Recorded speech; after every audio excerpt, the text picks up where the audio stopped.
Təəssüf ki, valideynlər bəzən xoşbəxtliyi yaxşı təhsildə axtarırlar, yaxud intellektual tərbiyədə axtarırlar. Ona savad, bilik verməklə bərabər onu düzgün böyütmək lazım, düzgün tərbiyə etmək lazım, milli mənəvi dəyərlərimizi ona aşılamaq lazım. Ümumiyyətlə, dəyər, mənəviyyat modern dünyanın gündəmindən çıxmışdır. Milli mənəvi dəyərlər qorunmasa, hər bir xalqın gələcəyindən danışmaq problemlidir. Gənclərin ən çox mühakimə etdiyi, barəsində şübhəyə düşdüyü mövzu din və əxlaqdır. Ona təsir edən qüvvələr hansılar?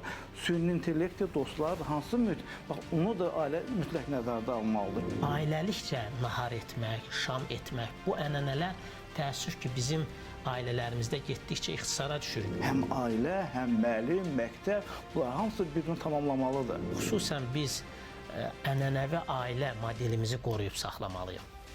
İmam proqramının növbəti buraxılışı 4 iyun saat 19:30-da APA TV-nin efirində.